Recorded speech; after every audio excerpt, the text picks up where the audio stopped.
It has now been about 2 months since the release of Hbomberguy's video Plagiarism and YouTube. If you were somehow unaware of this 4-hour-long expose, we have another video on this channel discussing its contents and the immediate aftermath. But now that the dust has had a chance to settle, I wanted to explore the impact of Harry's video and see what, if any, long-term consequences it could have for its targets, and YouTube as a whole, considering it has a whopping 15 million views. To begin today, let's start with some of the video's lesser targets, such as Philip Mewson and Cinemassacre's Newt Wallen. While Harry was thorough with his breakdowns of these stories, nothing he said was particularly groundbreaking. These creators had already been exposed years prior, and thus the controversies surrounding them had come and gone long ago. Not only that, but both of them had already faced consequences for their actions, being fired from their jobs and more or less run off the internet. Another YouTuber that was briefly touched upon in Hbomberguy's video was Luke Stevens. As Harry told the story, Luke had ripped off his review of the game Bloodborne back in 2017, and upon being called out for it, released a vitriolic response which has now been deleted. While Luke was only mentioned in passing in the upload, he was still accused of being a plagiarist even to this day.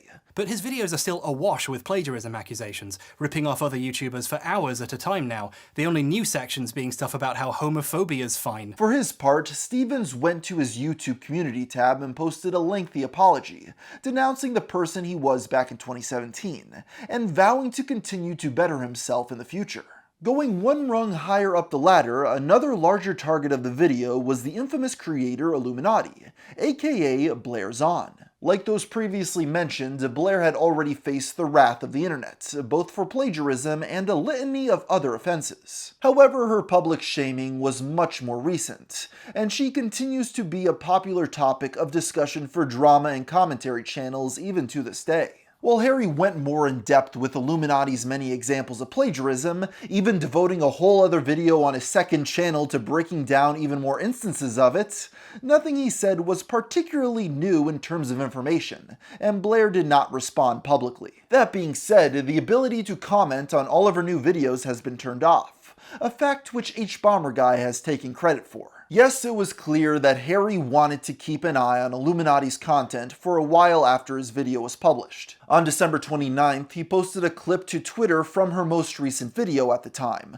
about disaster relief, in which she had completely forgotten to edit in her own voiceover for nearly 5 minutes. He went on to chastise her for the apparent laziness on display. You only miss something this obvious if you're completely asleep at the wheel. Like a single test watch. Hell, clicking through the video just to check it rendered correctly would catch this. As of writing, the video is still public on Illuminati's channel with the editing error intact.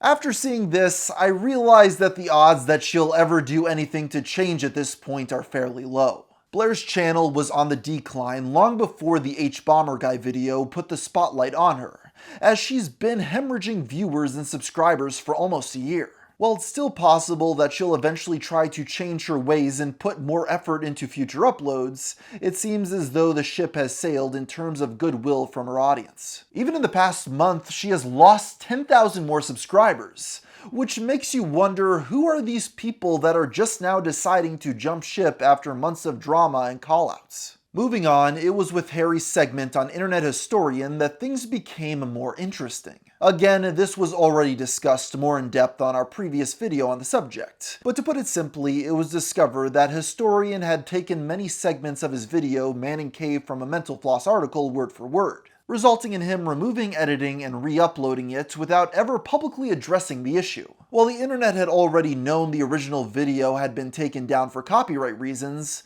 the full explanation was new information to the majority of onlookers. At the time of making our original video, there had not yet been a response from Lucas Riley, the author of the Mental Floss article. There were some Internet Historian defenders who spread the rumor that the two had already hashed things out in private, making Hbomberguy's callout a non-story. In a turn of events, a little under a week later, a viewer posted an email he had received from Lucas in response to the controversy, claiming that he had never been contacted by Internet Historian and that he was hurt by what had happened. It should be noted that Lucas had sold the story to Mental Floss, so that's who Internet Historian dealt with when there was copyright issues. Much like Illuminati, Internet Historian has yet to issue any sort of public statement about the callouts, and given his track record, it's unlikely he ever will. A look at his Social Blade reveals that he lost around 60,000 subscribers since December. While this may sound like a lot, it's important to note that Internet Historian's channel still boasts nearly 4 million subs. In addition, the video he posted a day after plagiarism and YouTube went live,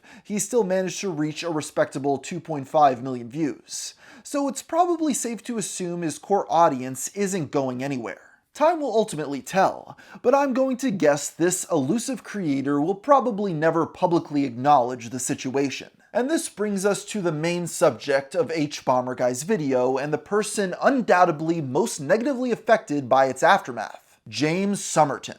Not only did Harry fill nearly half of his video with examples of plagiarism from the single creator, but he also pointed out several other things about his content that he took issue with, such as Somerton's apparent dislike of women and the fact that he took money from Indiegogo for a project he seemed to have never made progress on. This entire segment was so thorough in its deconstruction that it made James Somerton the laughingstock of the internet, both from his former core audience and the people who had never even heard of him before. It didn't help that multiple other YouTubers began speaking negatively about him around this same time as well, many of whom were members of James' same genre, breadtubers as some might call them. Dan Olson of Folding Ideas wrote a lengthy thread on Twitter delving into his own problems with the LGBTQ creator, specifically about how he seemed to recklessly spend Patreon money on incredibly expensive cameras. He even called out James directly in the comments of his last upload. When you said your channel was teetering on the edge of extinction and then replaced your Ursa Mini Pro G2 with an FX6 a few weeks later,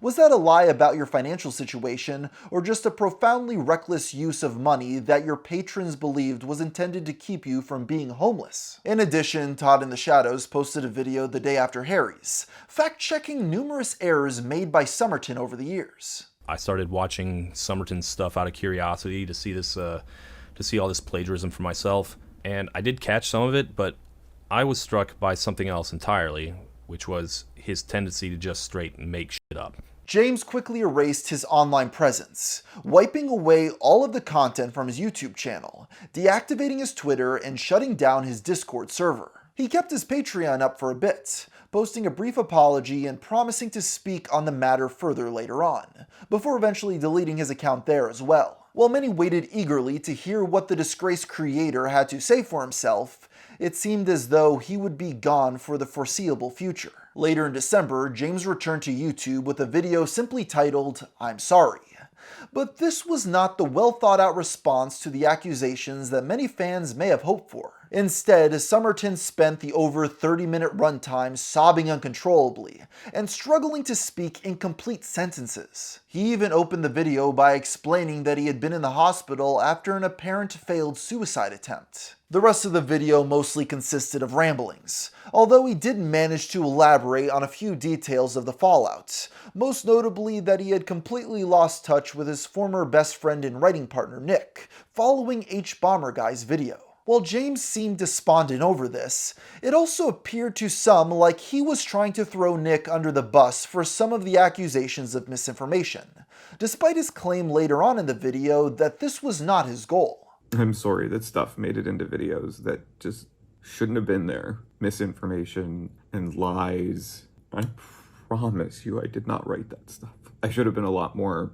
exacting when Nick and I would be editing scripts, but I promise you that those are not, I don't think those things. James also apologized to all the writers whose work he had lifted, stating his desire to make things right financially. Of course, this would be easier said than done, since by his own admission he was not exactly flush with cash, and would soon be moving back home, presumably with his parents. But James suggested that perhaps he could make his old videos public again, and each month send the ad revenue to Hbomberguy's team to distribute amongst the wronged parties. That said, even though Somerton claimed to understand that he was in the wrong, he still claimed more than once that he had often credited the works of these others in his videos, saying he adapted them.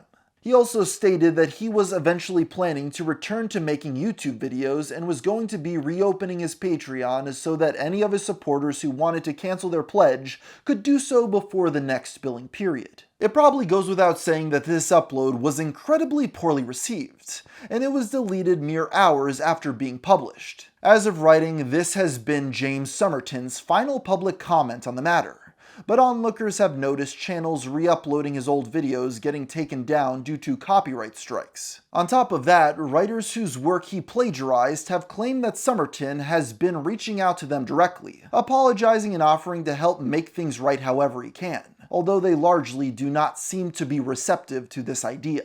And while the public continues to roast James, it would appear that Harry isn't finished with him just yet either. He recently posted a tweet asking for anyone that had been plagiarized by Somerton to contact him for the purpose of creating a fund to pay them back for their stolen work, at least in part. And this brings us back to the person who has certainly benefited the most from the video's success, Harry himself. In the span of the first month, plagiarism in YouTube had gained over 10 million views, already making it his biggest video of all time. It also sparked a larger conversation amongst online creators as a whole, with a large number of people taking the opportunity to explore instances in which they were stolen from or maybe had even stolen from someone else. I've personally seen a shift in the industry zeitgeist, with many creators now trying to make more in-depth videos and looking to do more than just derivative scripts with surface-level information. While I don't think it's apparent just yet, with more competition than ever before on this website, I think that doing some digging to find stories that no one else has covered before will be the surest path to success on YouTube moving forward, even if it takes a lot more effort in the short term to do so.